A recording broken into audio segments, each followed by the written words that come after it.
Pada waktu bersamaan, konvoi keluarga yang awalnya menarik perhatian putus sebelum memasuki kota, membuatnya kurang mencolok. Namun semua kendaraan masih menjaga ketat kendaraan niaga yang ditumpangi nenek dan paman Tama. Di rumah tua orang tua Tama, Lina dan Ayu sudah sarapan. Ayu berpakaian ringkas, mengambil tas tangannya, dan berkata kepada Lina, "Bu, aku akan pergi ke sekolah keuangan dan ekonomi." Lina mengangguk, dan bertanya, "Berkendaralah perlahan di jalan. Maukah kamu kembali untuk makan di siang hari?" Ayu berkata, "Aku tidak akan kembali pada siang hari. Aku akan makan bersama Melba di kantin sekolah keuangan dan ekonomi."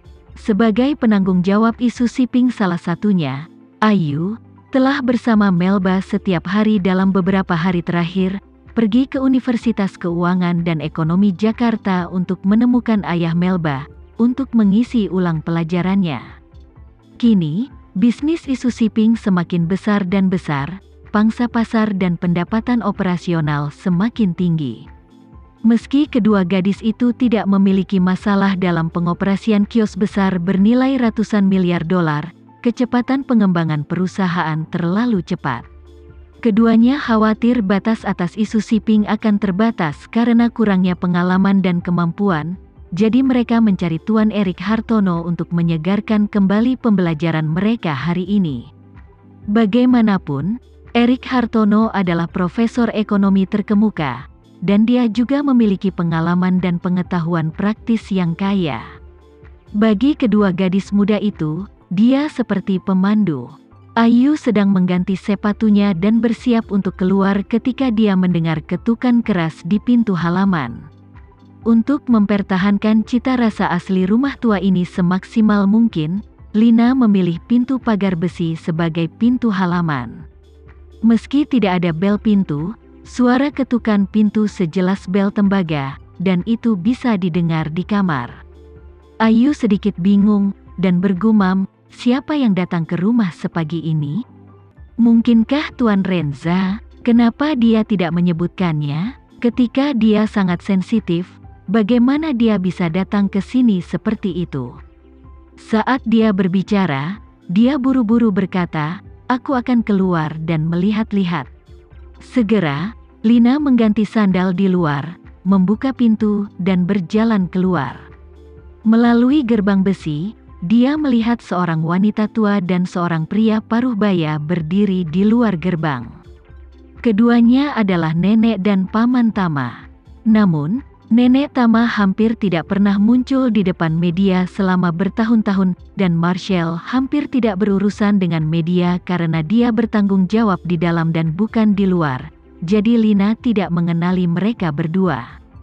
Dia berjalan ke pintu dan bertanya, "Siapa yang kalian berdua cari?"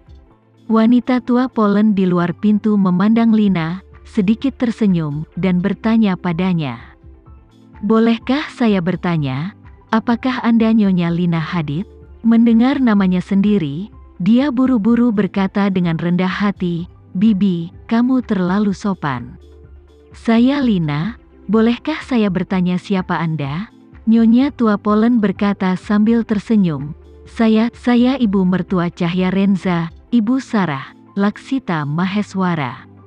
Saat dia mengatakan ini, dia menunjuk Marshall di sebelahnya, dan memperkenalkan, "Ini putra tertua saya dan adik laki-laki Sarah." "Marshall, apa?" Lina menatap wanita tua itu dengan heran dan berseru, "Anda adalah Bibi Poland.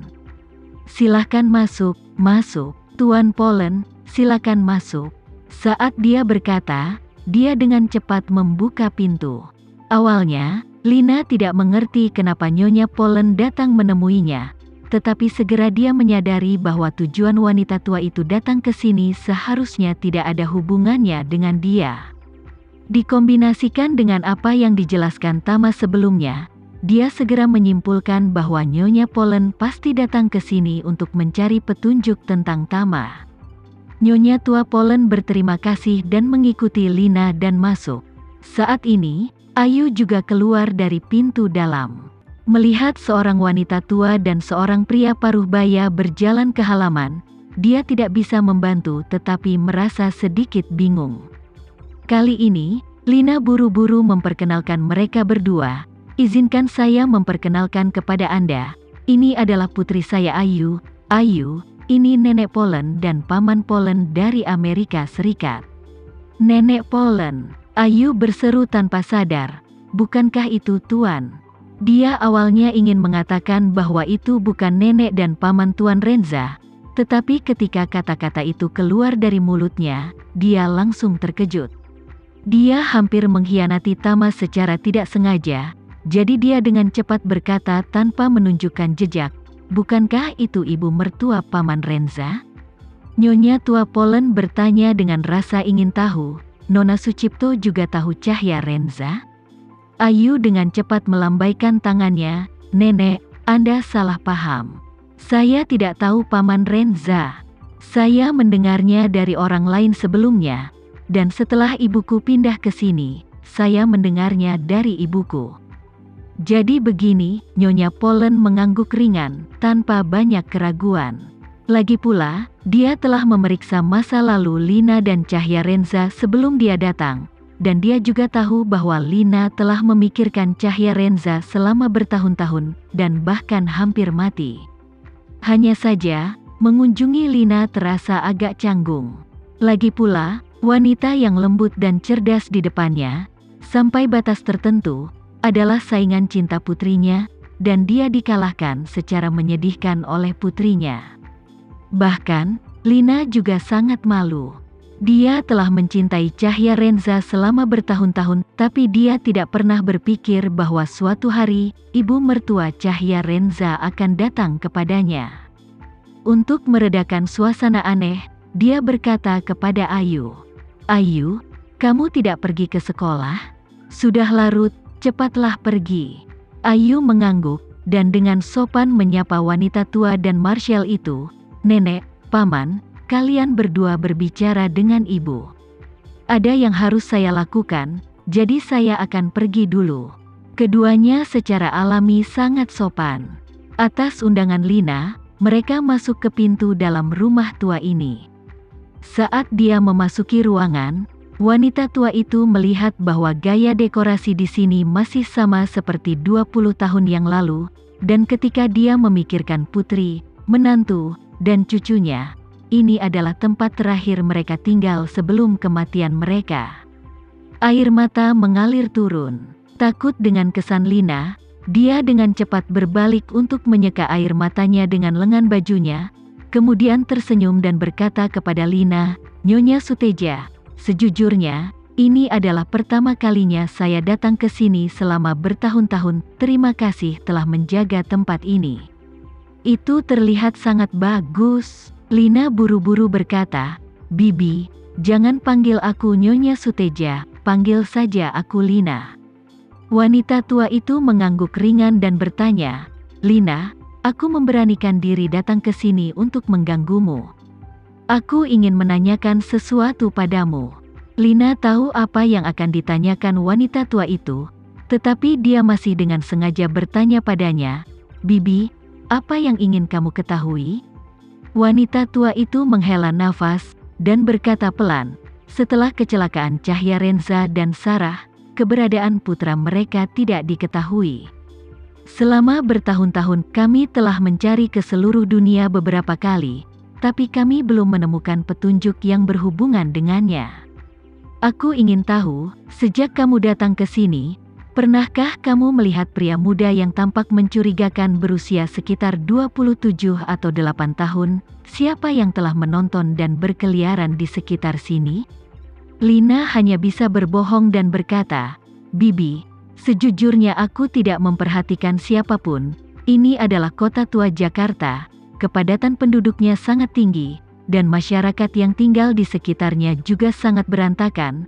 Orang-orang datang dan pergi setiap hari. Saya benar-benar tidak ingat ada orang yang bertindak mencurigakan."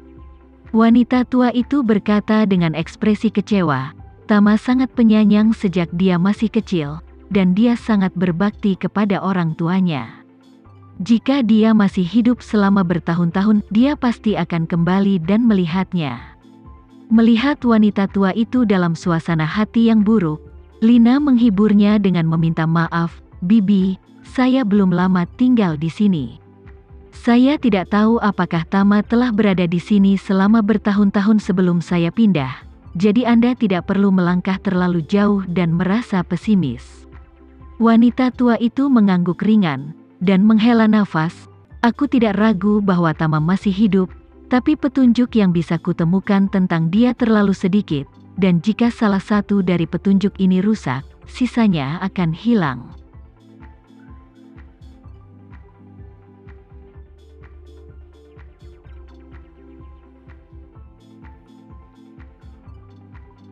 Sekian dulu ya video kali ini, kita lanjutkan lagi videonya di lain waktu.